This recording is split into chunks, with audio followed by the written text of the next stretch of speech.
Leadership change at Nebraska, but Matt Rhule is still ready to roll, as is his team for the spring. We are talking Huskers right here at the Voice of College Football, as we do each and every Tuesday, 7 o'clock Eastern, 6 Central. Appreciate you being here. 165th time. We got Justin Adams here, of course, from Cheesy Corn Sports, the Big Ten Show. Yep. And, of course, catch his content right here on Huskers Live and throughout the week here at the Voice of College Football. Justin, how you doing? Not too bad. Busy week. Again, like I said yesterday, apologies for the delay on content. I was having computer issues this week, so all's resolved and we're here ready to rock. I just needed to get it ready for the live stream. I couldn't miss this one. So the news came down, of course, a couple days ago. Justin and myself went live, and Trev Alberts, in fact, did make that decision to move on to Texas A&M. So please catch the content that we provided here, the live stream. And wow, it still seems surreal to a certain extent that he would make that move. Again, means a little bit more when, and maybe hurts a little bit more to the fan base when it's a legacy guy, when it's an all-time great player and a guy that was off to such a great start as athletic director. Yeah. And, you ran down a number of theories as to what was going on. Did anything else come to light in regards to your sources, your connections about some of those theories? No. And essentially what it boils down to is, there was an issue within the Board of Regents. That's still, nobody's refuting that. I think the biggest argument that I had, and I said this on yesterday's episode, was that the vitriol that was aimed towards Trev on Twitter, I think the Nebraska fan base could have weaponized that towards what would be for the betterment of the athletic department, and that is to go after the Board of Regents and use those platforms to really put the heat on those guys, because I think Trev having the target on his back for right now really takes some of the heat off of them. And, we can hate on Trev for the rest of our lives, but there's something that needs to be addressed right now, because there is a hole to fill, a couple, the president, athletic director, and the pieces need to be in place for those to, be good hires and for those to be sustainable hires, so we don't keep losing, fourth athletic director. And this will be our fourth athletic director in 13 years. And as I'll get into a little bit later with Matt Rhule's comments on it, stability is important and retention is important. And when you're trying to build something, you need that. And like you said, it was emotion because of who he is. It was emotion because, Trev had the athletic department go in the right direction. We can't lose sight of that. He did do a lot of great things here. But the mechanism and how he went about leaving, that's what left a sour taste in my mouth and everybody else's mouth too, as well as just kind of the tone deaf tweeting he was doing after A&M matched up with Nebraska in the men's and women's tournament. Go figure. He tweeted out about 4 times and deleted it and tweeted out again, just congratulations to coach, blah blah blah, and all this other stuff. And it's just like, right now is not the time. It's too fresh. Just stay off Twitter for a little bit talking about the basketball game against A&M from the A&M side. So yeah, it was a difficult situation to navigate, because I understood everybody's frustration and I get why. It's hard to kind of remove the emotion out of those things, but just in trying to look at what's better for the entirety of Nebraska, which is what we should be focused on, is the betterment of Nebraska moving forward, not externals. The way to do that is to focus on what we can control and try to, weaponize our fan base, because when our fan base is in unison attacking something, they can make some moves.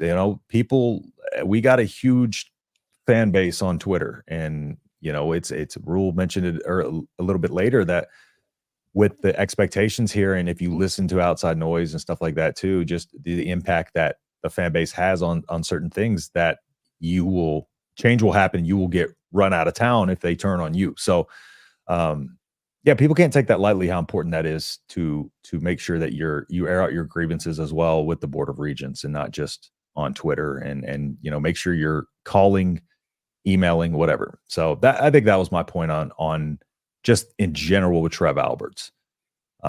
I don't think it's the end of the world. I think whoever fills in, and even Rhule talked about, interim president Chris Kaboric, coming in there and really, connecting with him and the other coaches. And, he's been impressed with his professionalism. And even the governor reached out to him as well. So, he mentioned he has support from the top of the state. And, he likes who is in there filling in for right now. He thinks the people that are in place care for the student athletes, even though it's an interim role.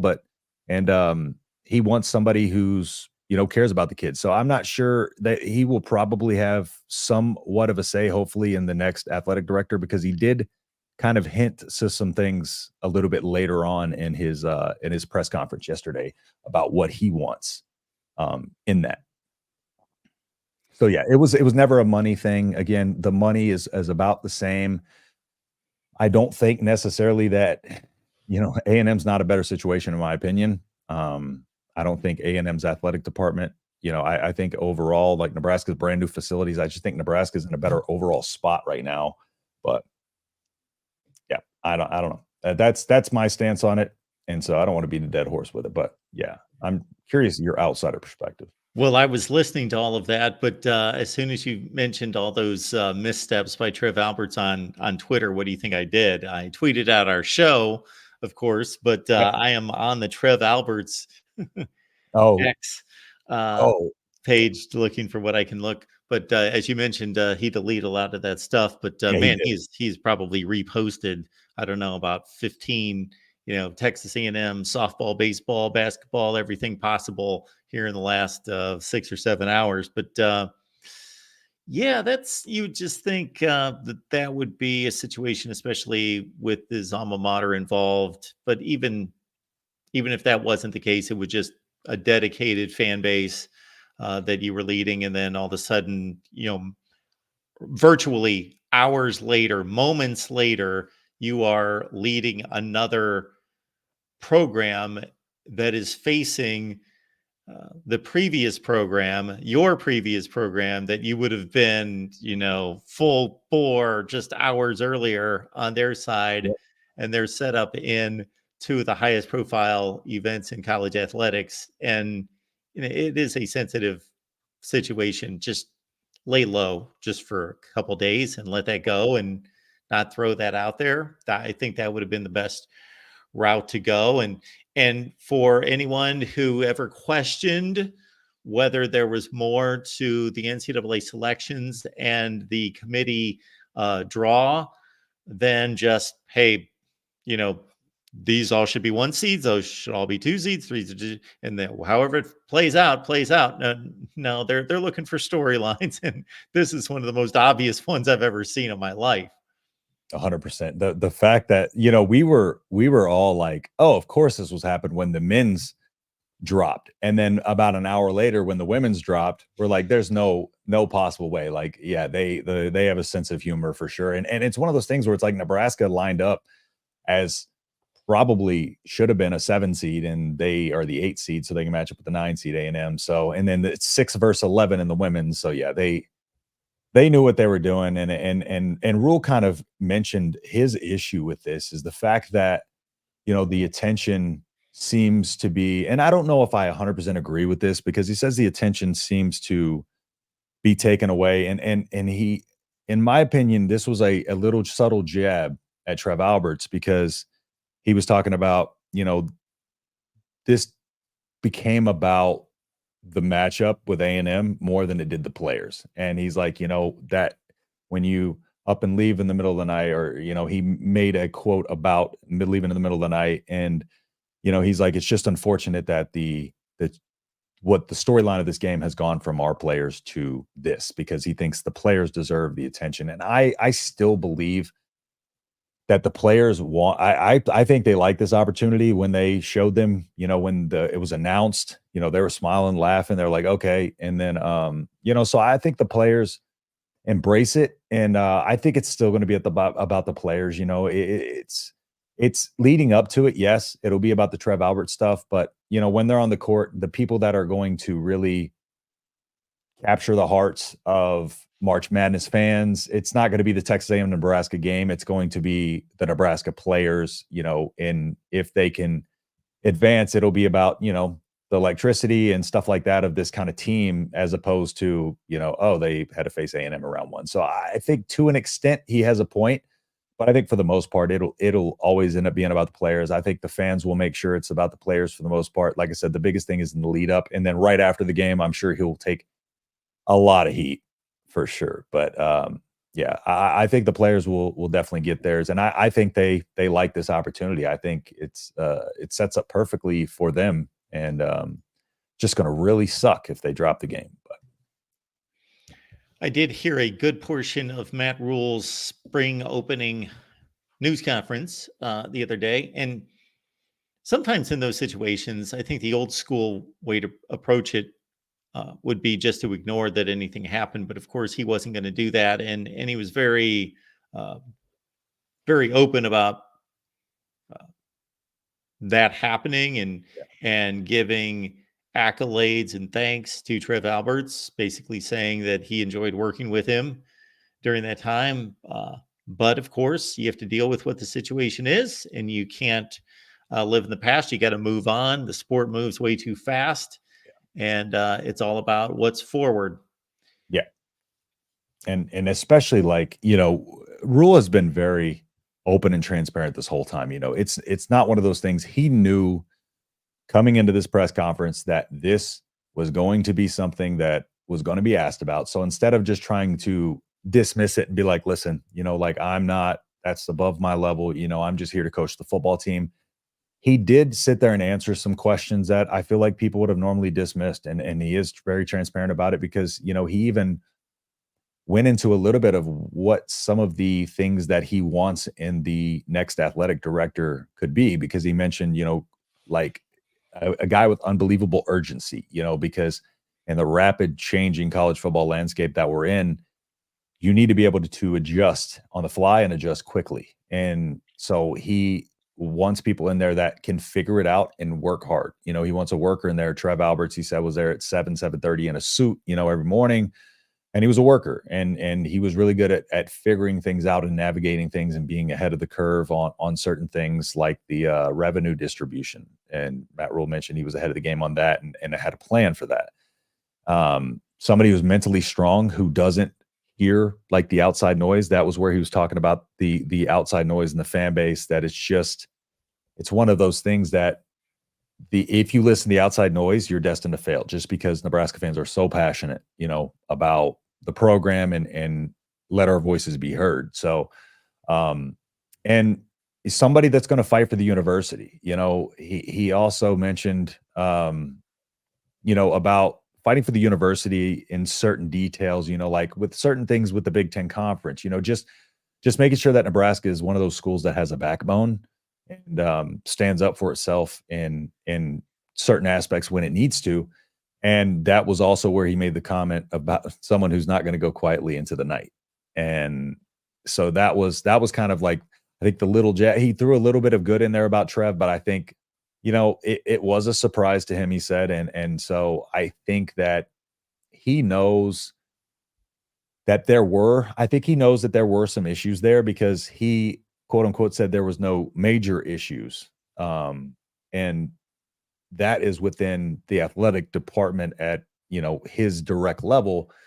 And so he did allude that there might be some issues in there. And so it's not like he completely dismissed it as nothing. He was surprised by it. He didn't have a whole lot of, he was just kind of like, yeah, that happened. And, it's time to, he had dwelled on it for a second and then picked the pieces up and moved on. And, he was actually, the biggest question of that day was, is Matt Rhule going to stay? And, that night he posted a video. It was the God Made a Farmer poem, and they dubbed it over to the Nebraska highlights, and he posted that right after as just kind of like a cryptic way of saying, like, no, like, I'm here. And the importance of that video to him, that's deeper than even we think. There's a lot of method to his madness, but the importance of that video is, like, when he was trying to decide whether or not to come to Nebraska, he said Satterfield kept sending him that video. There's different variations. Of course, it's not the Nebraska highlight one. He said one of them's in like a Dodge Ram, video or something like that. But the messaging stayed the same. And it was like, God made a farmer, and it's about hard times. When times got tough, God made a farmer to come through, and, he said that Satterfield kept sending that to him over and over. And that was kind of what Matt Rhule felt was the ethos of Nebraska and what led him to want to take over the university, because he can build that here. And that type of person is where you're going to find that person at the University of Nebraska, or in that area. And the way of life out there is what he wants to build his family and foundation of the program around. And so it was symbolic to him that he's, here for a purpose, and he wants to build and leave something that, in 20 years, they're looking back, on Matt Rhule. And like he said, he wants to be able to walk in, not like Tom Osborne, but, be able to walk in when his career is over and people look at him and say, he did right by the university, and we were lucky to have him, similar to what we do with Osborne and Devaney. And, so it's one of those things where it's like, he believes in everything about this. And he said, everyone is all in on this, that no staff, coaches, anything from any of the teams have left. It's one of those things where it's like, we're just going to keep moving forward. And I, the football program would be in shambles if the right guy wasn't in place to really have to deal with this, because I don't think people understand the negative effect this can have on a football team if you don't have a guy in place who's built to handle some certain situations like this, who isn't built to answer these questions and stuff like this. Because he did say people were reaching out about his contract situation, so it's not always a situation where you're going to have a guy that's going to stand firm in his beliefs and stand firm where he is, because he knows this is the right place for him. And that's what Matt Rhule is. He is going to stick this out because he committed to the University of Nebraska, and he committed to bringing his family here. He wants to raise his family here. He got his son in school. His wife opened a business. When I say here in Nebraska, his wife opened a business there. So they're there. That's where they're building from. And Matt Rhule's here, and he says he's here for the long haul and continue to build. And that was the symbolism of that video. And so, a lot of the way Matt Rhule operates is just, I don't think we need to worry about a lot of anything with him, because the way he operates is very much, he marches to the beat of his own drum, and he doesn't let outside influences or anything else change the way he operates. No, it's very well said by him and by you, because he did address, not just his own reaction to it, but again, what is going to be on the mind of a lot of Nebraska fans, in addition to just still venting and processing the Trev Alberts decision, is, okay, what does Matt Rhule do with this? What does his future look like? What does he think? And it was important for him to confirm his loyalty to the program, his commitment here. Again, not just from a football standpoint, but all those things that are going to carry on beyond the football. And you mentioned his wife's business and just their commitment to the community and being fully entrenched in Nebraska.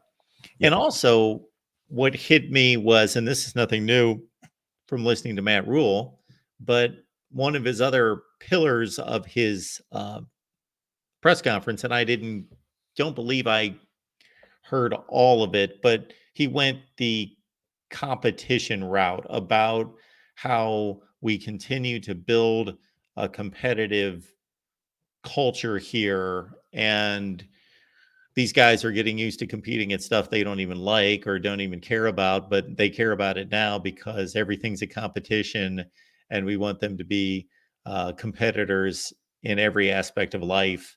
And because that's just going to be the mentality, and that's going to carry over to the field about, competing and wanting to be the best and be a champion. Exactly. And he tied it into like a recap of winter mat drills. So when he was talking about winter mat drills, and this is to piggyback into the conversation about the competition and why it's so important to him, winter mat drills, like he discussed before, what it was, it's, getting these guys to compete in things that they don't necessarily want to do. It's easy to get guys out there who are competitive and play sports to compete in tug of war, 40-yard dash time specifically is what he used. But then to try to get a guy to go out there and compete in things he doesn't want to do.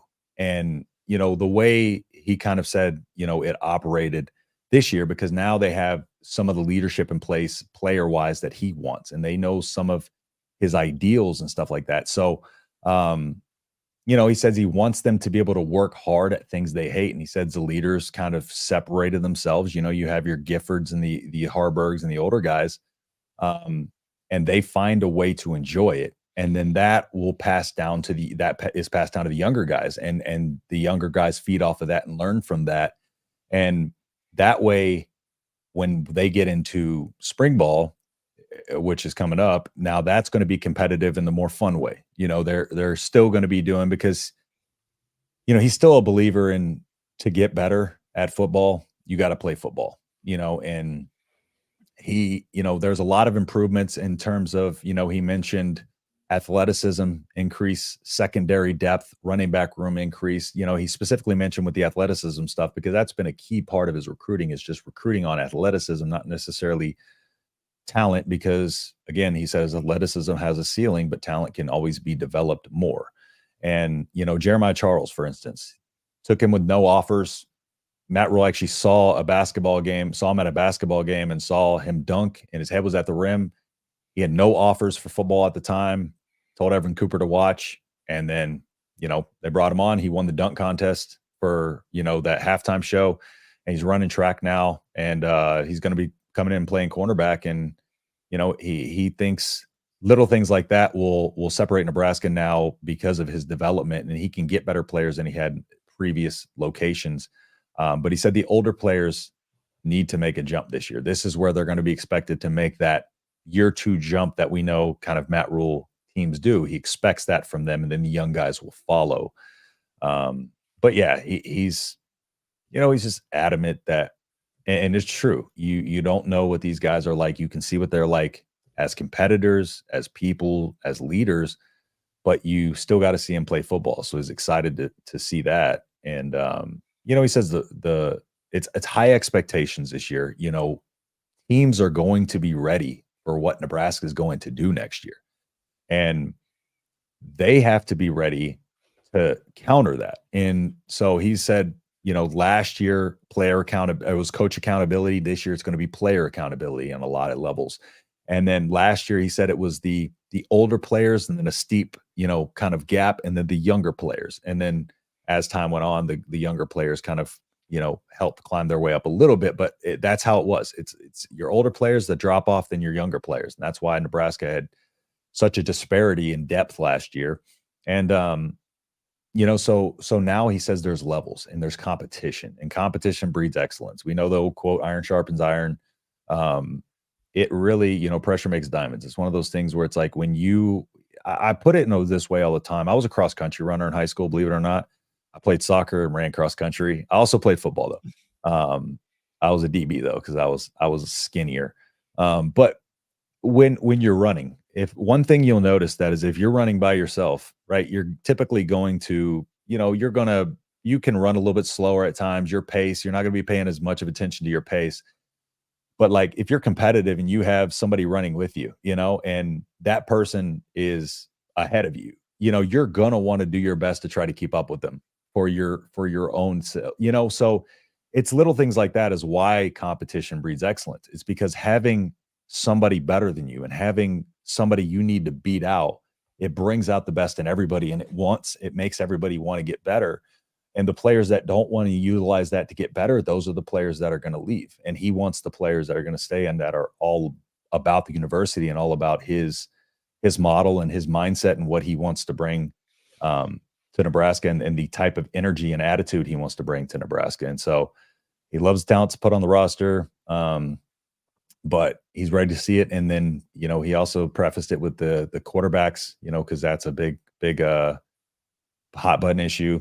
He said they're going to take a ton of reps because they have to. It is what it is with the QB room, and they have to. And and he's focusing on the mindset a lot, separating the good from the great, and seeing how they handle frustration, see how they respond when adverse situations happen, when they have to do things they don't want to do, and learn how to do the hard things. And that's what he says is going to be the difference in those, the offense making the extra play, the defense making that extra play that wins the game, special teams, all of those things matter. And there's a method to his madness. Each of these things, each of these evolutions of how he structures his off season is to build that mentality and is to develop these guys not only into the players he wants talent-wise, but the players he wants as people and the players he wants to represent the University of Nebraska in a high, in high regard and with, respect to the university. So got our buddy Sonny Verma stopping by from the Illini cast in the Big Ten show, and Sonny breaking the news here. I didn't know if I was allowed, so yeah, now that Sonny's put it out there. I gave it to him earlier just because I was like, no family on here, so we're trying to keep it low key from friends and some family, and then we're gonna post it. We're just gonna drop it on people. We aren't the type to just try to throw everything out there on social media. So yeah, it's going back to Texas tomorrow, back to Houston, and getting married. First time, 33 years old. Somebody said my life's over earlier, so I guess we'll see about that. I haven't said anything like that. I'll wish you congratulations publicly now, but I have not said anything like that. It's been all positive, should be all positive, and congratulations. It's going to be amazing, and Thanks, my best, of course. Thanks, Mark. Appreciate it.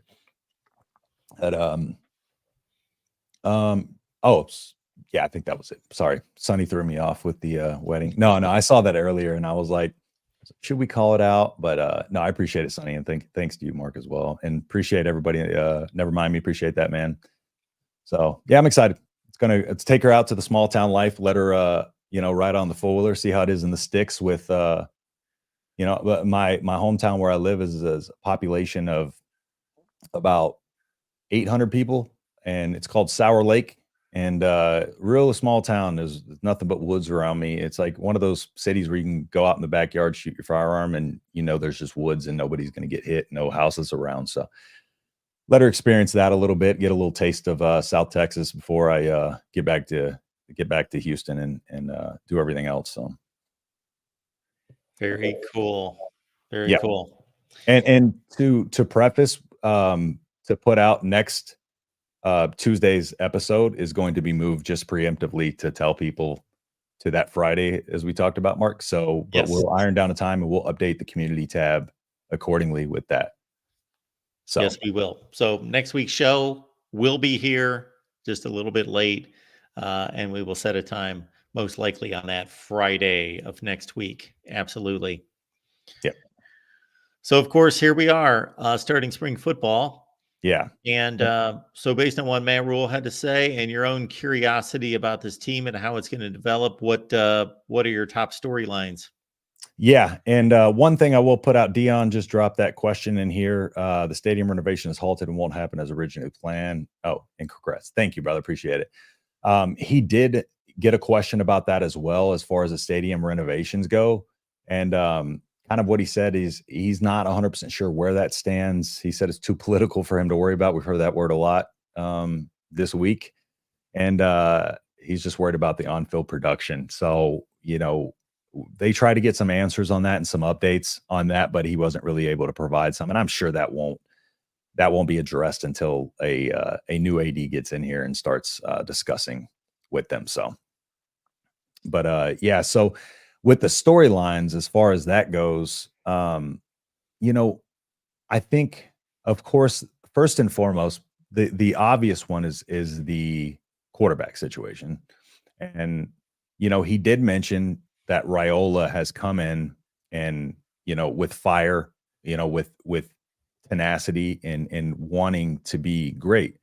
He said he's in there at 6 a.m., before his 10 a.m. lift, working already at 6 a.m. And he said Danny Kalin's coming in and doing the same thing and really learning the football side of things and really working on ironing out specifics in terms of, his the things he needs to work on in terms of, reading defenses and things like that. And then Harburg's fundamentals, Heinrich Harburg, they're trying to get the fundamentals in there for him. He mentioned specifically the way he keeps his elbow low when he throws. He needs to get that elbow up so he can get kind of that shoulder through and just kind of, so it's one of those things where it's like Harburg, if he learns to do those things, he will be a little bit better with the deep ball. So it's something where Harburg has been there as long as he is, but he still needs to develop in case his number's called.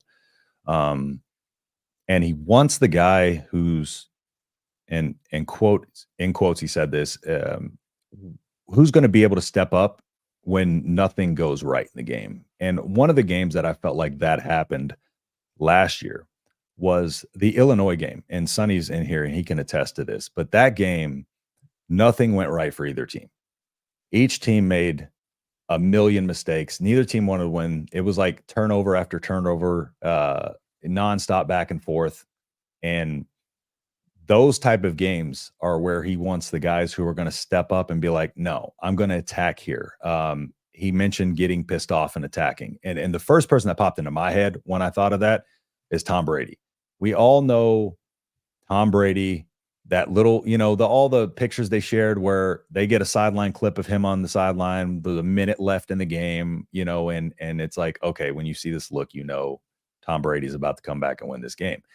And he wants somebody with that extra, because last year and years prior, when you don't have a quarterback that you feel can score, like, and not even just score in the last drive of the game, but score in general. As soon as we lost the lead this year, I lost confidence that we were going to be able to come back and win any game just because of the inconsistent ability to score. And so when you have, it was relying on the defense to hopefully make a turnover, something had to happen, besides the quarterback making a play. There had to be a big breakout play or something like that. And what he's talking about is more so you want that cerebral, level-headed guy, calm mind, who's going to be able to be like, okay, here's where we are. I'm going to go win this game. No doubts. Not relying on any other. They're like, I'm going to go win this game. No matter what happens, they're not going to get mad at their defense for giving up the lead. They're going to go out there and they're going to see it as a challenge to go out there and prove themselves. And that's the kind of quarterback and leader that he's looking for. So, and, early indications, he says Rhule's in great shape for that. So, that was kind of my first, really big storyline that I think everybody's going to kind of focus on. The next is really just kind of seeing how I think the new offensive pieces fit into place and how that might change the way the offense is run. Because last year, and it's going to be very vanilla in spring practice, as we know, but it might not be for Nebraska because, again, you got two true freshmen that you're going to be given a lot of reps. Who knows? They might just throw some schemes at them just to get them tested out there, and just to make sure that they're prepared with those.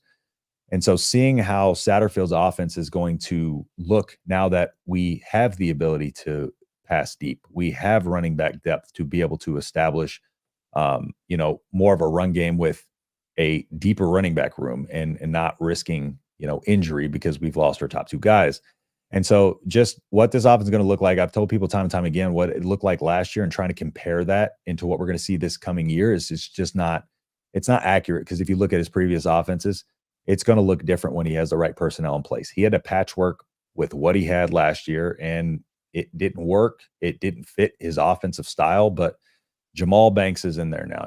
Isaiah Nayer's in there now. You got Dante Dowdle in there now. You have, a year of development of your offensive line. You have pieces in there as well.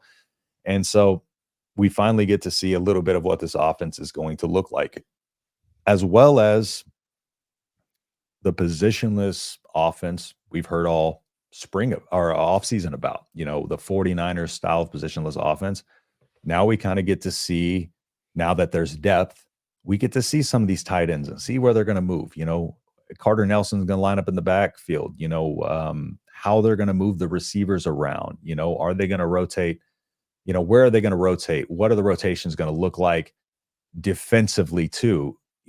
Getting more depth in there for the defensive side of the ball, they're also going to be able to utilize more people differently. I've talked about it before as when you look at Matt Rhule's recruiting class, the linebackers, are very, very big in stature and can double as edge rushers. The edge rushers are very athletic. They can move back to linebacker.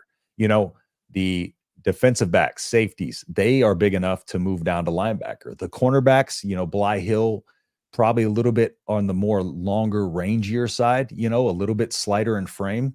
And so just seeing how he's going to move those guys around and how much movement there's going to be with the more depth, I think that's going to be a huge key. And then, I just think, like, lastly, like we all want to see is just health and how this team can come into the year. Malachi Coleman, of course, is going to be late to the spring practices because of injury. So it's one of those things. It's like we also want to see how these injuries come along and see if we're going to be fully healthy coming into the season, because that is going to be necessary. We need all the depth that we can get in this upcoming Big Ten. And he even moved the spring game back a week because there's a little bit of last year. He said there was a little bit of a lull after the spring game, and there was a little bit of dead time, so he pushed it back a week so that way they can give them more time to be able to get in their lift, work and develop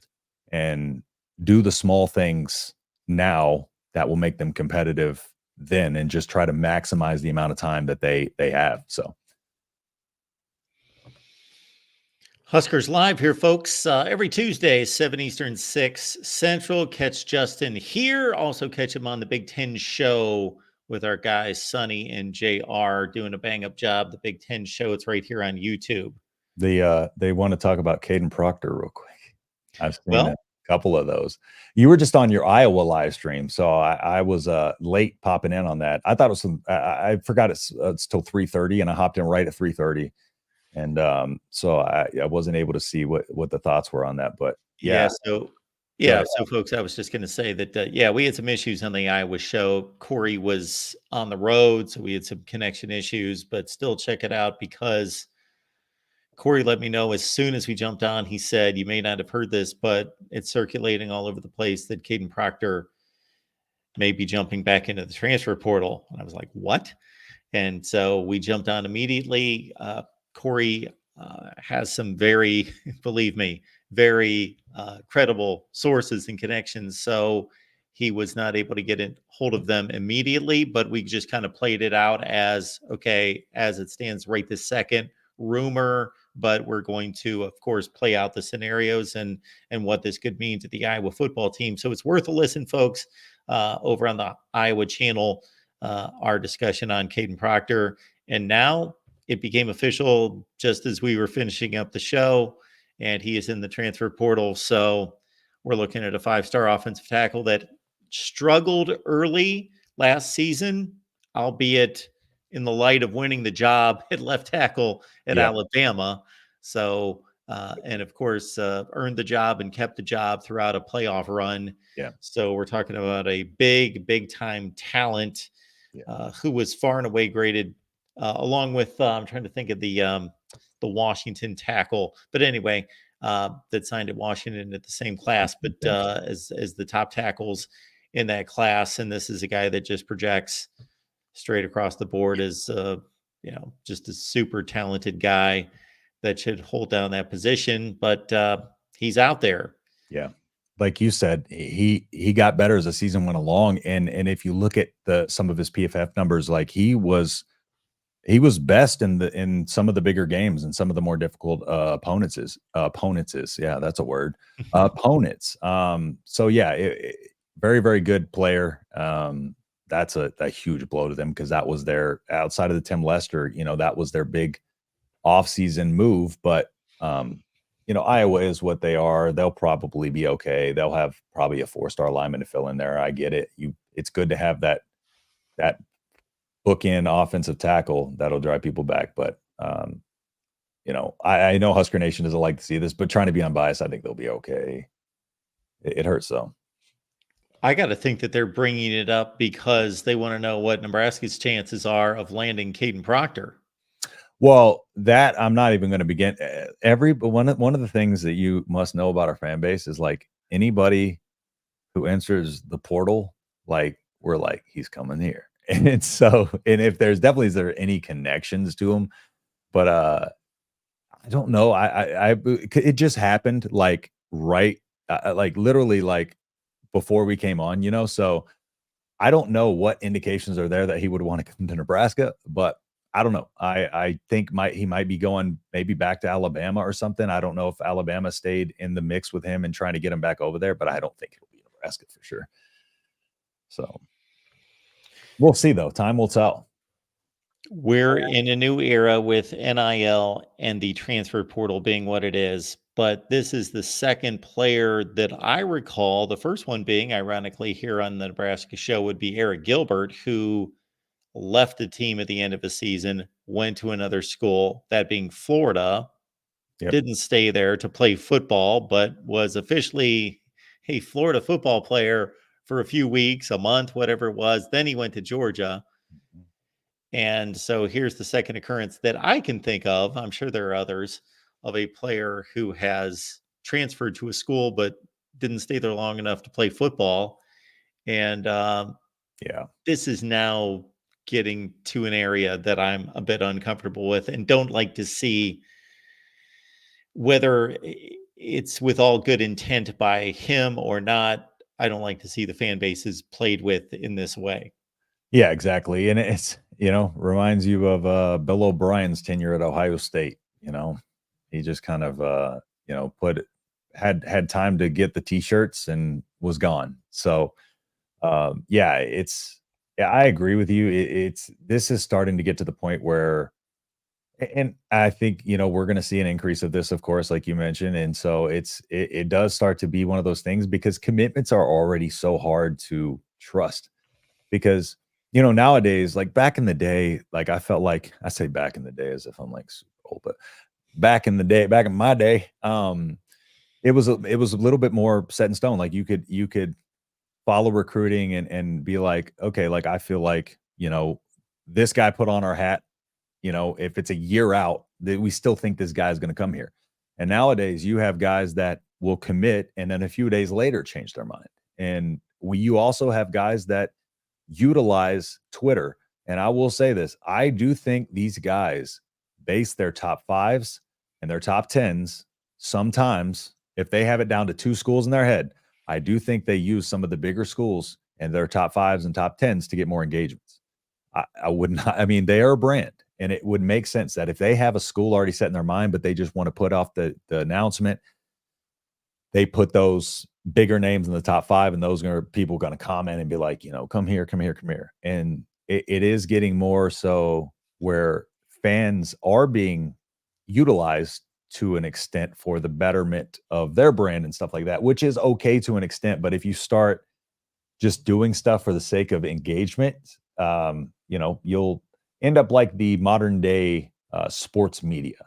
It's all about trying to get clicks and engagements, and nobody's going to take that seriously. And then if college football gets to that point, which I hope it doesn't, yeah, it's going to be really, really frustrating because I'm somebody who likes to follow recruiting, and I don't want recruiting to just become a nothing. I don't want recruiting to just become like, here's some players that say they're going to come here. We'll see how many come, that type of thing. So yeah, like you said, just playing with the fan base's emotions and stuff like that is, yeah, it's weird. And I don't understand it, but Because I support these players' ability to make a decision and their freedom of choice. Yeah. I completely support that, as we all have that, and they should be no different. However, we're looking at a situation where he's from Iowa, so Yeah. there's an automatic attachment there. They are not swimming in five stars like if this was a school in Texas or Florida. So he was a big deal. He is a big deal, regardless of where he's from, but especially from that state, and was committed to Iowa during the entire recruiting process as a high school player, flipped the day before National Signing Day goes to Alabama, plays the season, and then doesn't even go into the transfer portal to say, I played the season at Alabama. Well wishes to them, but I'm looking for another opportunity. I'm looking at my options, and I'm in the transfer portal, and I'm looking around. No, it was Iowa. Boom, I'm coming back home. This is where I should have decided in the first place. This is where I'm going. And here we go again. Yeah, because there was even the conversation about Iowa tampering with him because because they, he talked about one of the biggest reasons for his move was like they supported me, when I struggled or, and stuff like that. And it's like, okay, now you're at the point where it's like this guy flip-flops so much when he gives his reason for going to Alabama, like what's that going to be now? I miss the coaches there, and so it just really, when you get a player like that, I feel like automatically it kind of comes with a negative connotation of this guy can't commit, and especially with the history, like you'd mentioned, it's going to hurt his reputation even when he goes back to Alabama because you just got literally. I remember when he didn't commit to Iowa, they went after him, and then he went back to Iowa, and they were all forgiveness, right? And it's about to get real weird when he goes back. But then if he goes back, that's if he goes back. I'm thinking he might want to go back, but we'll see.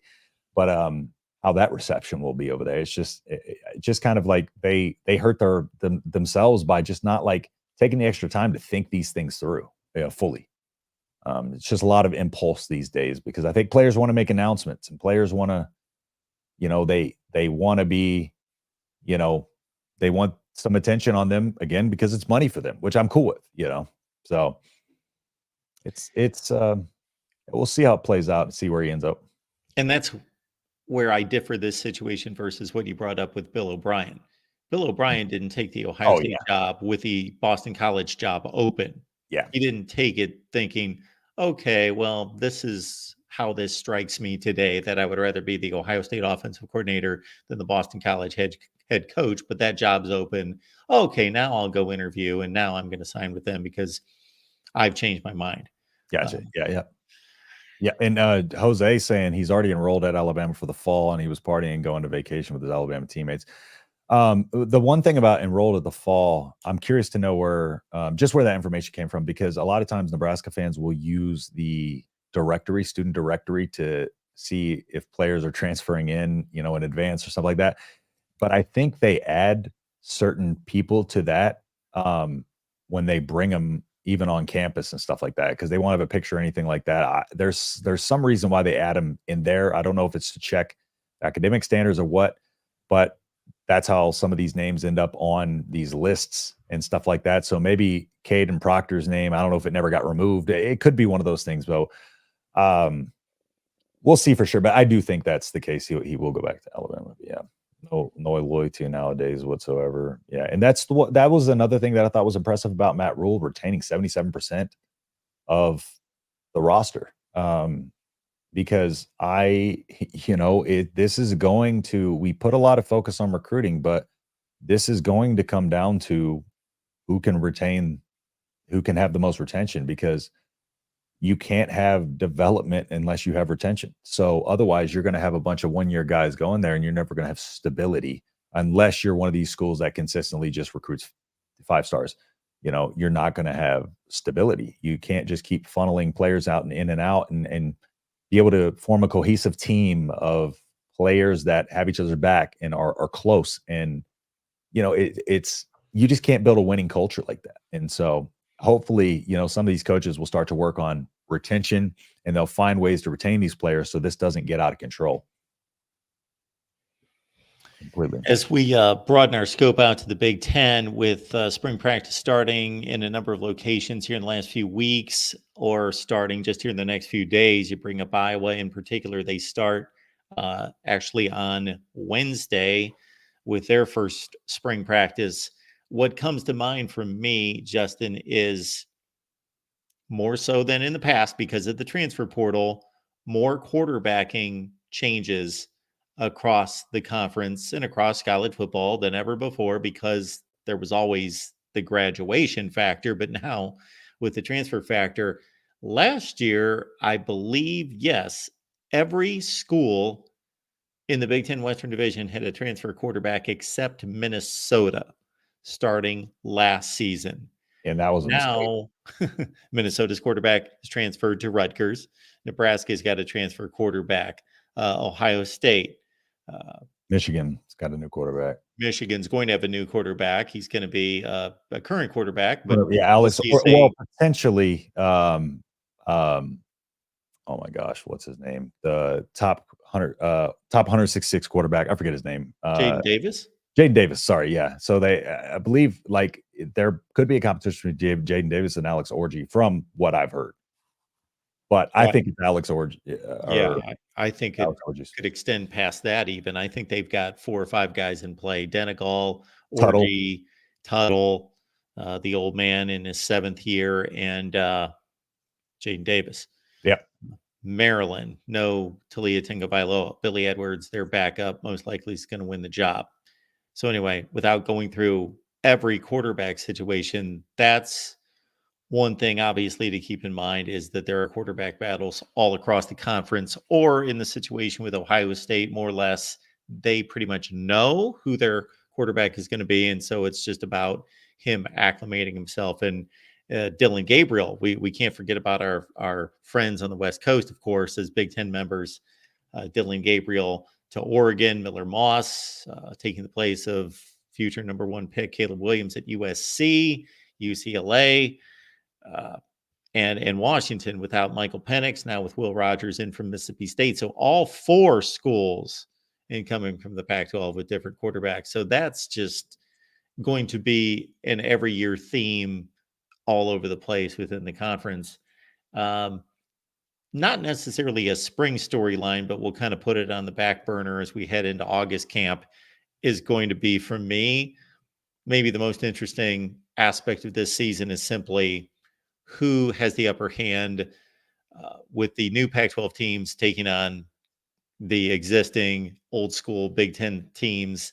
Do they come in with a roar and take over and really show that this is a shot in the arm for the Big Ten, or is the Big Ten and the old guard of the Big Ten going to beat them down a bit and hold them down? Because we're looking at Oregon and Washington, of course, as playoff teams last year. Oregon didn't make the playoff, but they were one of the 5 or 6 best teams in college football. Yeah. And Washington, of course, difficult to rate or rank or evaluate that addition to the Big Ten right out of the gate, because certainly it's a different team, more so than probably any team in the conference than it was last year. USC is completely retooled its defensive staff, trying to get better, trying to ready itself for the Big Ten. And UCLA is going to be a different program as well, with a new head coach. So 3 out of the 4, or 2 out of the 4 with new head coaches, all 4 with different quarterbacks. Not necessarily a spring storyline, but I'm going to be running all sorts of measurements as to how good these teams are going to play against almost an exclusively old guard Big Ten schedule. So let's see, there's 9 games, there's 4 teams, 36 games. They're going to play each other. I guess there's going to be about 30 games there to measure the 4 from the Pac-12 against the new Big Ten, or the old Big Ten, to see who, because you know how it is. You guys had to play this role. I don't know if you felt it from the old guard of the Big Ten, even though once they step on the field, they're part of the Big Ten just as much as everybody else, technically. Yeah. But there's a source of pride that, okay, Nebraska, yeah, they're in the Big Ten, but we want to beat them down for a few years. We want to show that they need to earn their stripes in the Big Ten, that the Big Ten is superior to the Big 12. Yep. And so there was that thought about Nebraska, and for sure, that wasn't too tough to prove with Maryland and Rutgers. That certainly they got kicked in the head for a decade. Yeah. And are just starting to turn that around.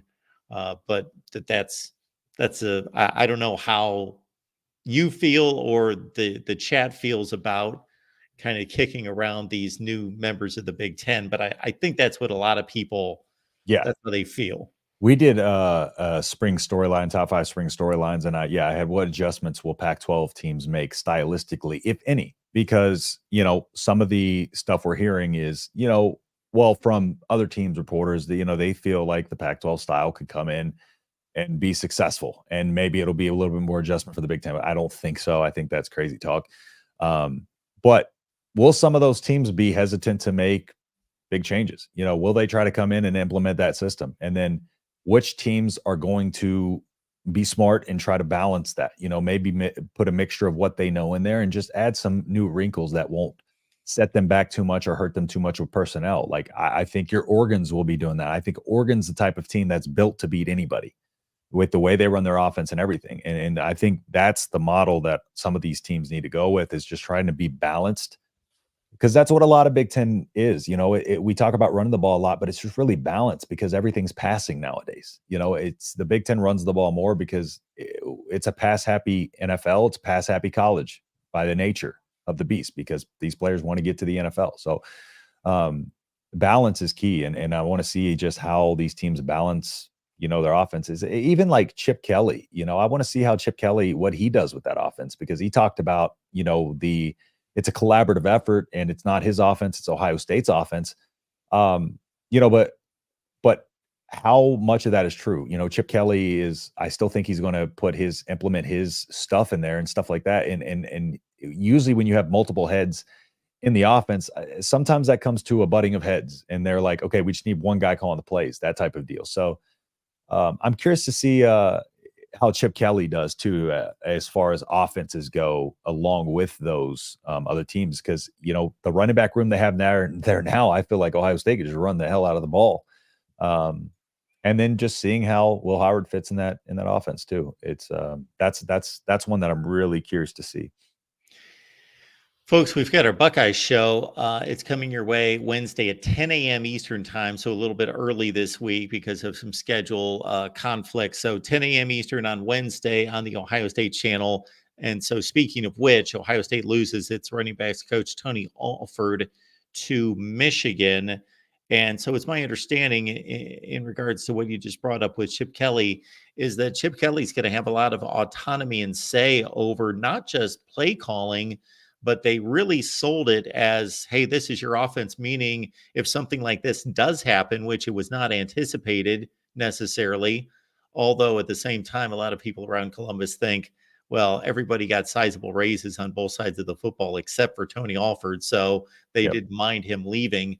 But that Chip Kelly is going to pretty much have his say in interviewing and adding a running back coach. So they really want him to take control of the offense and have a large investment in it. Yeah, I think what he was talking about is probably just trying to not ruffle feathers. I feel like that's what he needs to say. He's like, this is going to be collaborative. I'm not going to come and try to take over with my offense. That way it just doesn't ruffle any feathers. Because one of the people he mentioned that he spoke with was Alford, in those discussions. Specifically mentioned Tony Alford, Keenan Bailey, and Hartline when constructing that. So yeah, it'll be interesting, but that's more of an indication there that he's going to be the guy, and no matter how much of a collaborative effort this is, it's probably still going to look somewhat like a Chip Kelly offense. I'll ask you one question before we take off here, Justin, and that would be, in light of all that, what one team do you think could possibly surprise? And I'll define surprise as still be in the race for the Big Ten championship the next to last week of the season that we don't anticipate. I mean, I don't know if this is considered a team, is USC considered one of those? Yeah, I don't have an issue with that. I don't think up? they truly are, but I don't have an issue with What that. about They're coming off 7-5 and what lost the about number one player in the country. yeah? What about let's see.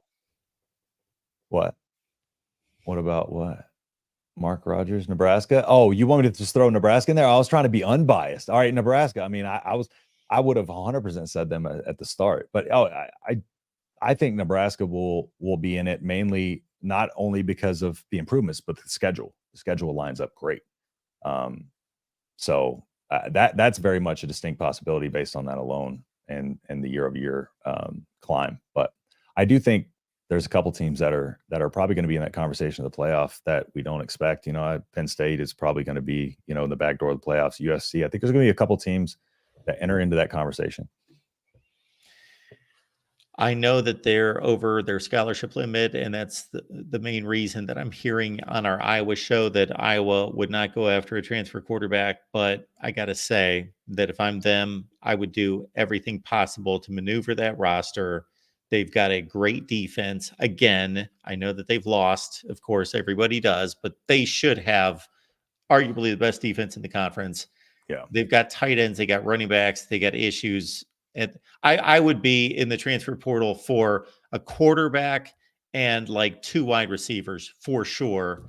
And that would be what I would do at Iowa, because I think That'll they put them could there. be a surprise Big Ten championship contender if they would fill those needs. I think with a quarterback they are, because they just don't beat themselves. They are very fundamentally sound, and they do what they do very well, and they don't deviate from that.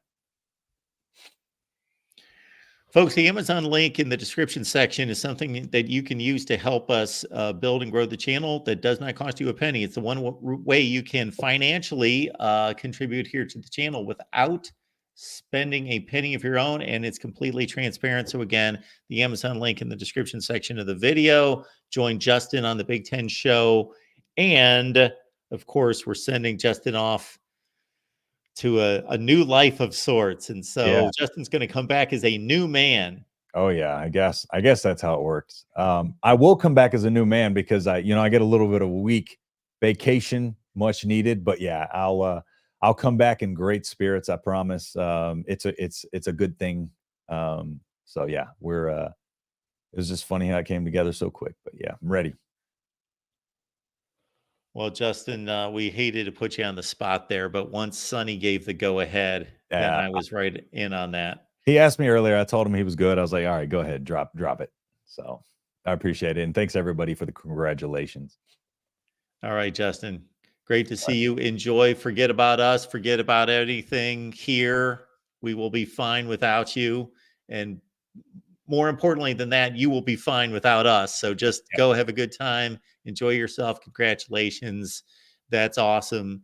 And we wish you all the best, of course. Yep. Never mind me. I will definitely do that. Next week, everybody, be looking out for the notifications. Justin and I will get together for Huskers Live number 166. But we are working out a day and time. So again, hit that bell for the notifications once you subscribe, and we will see you next time.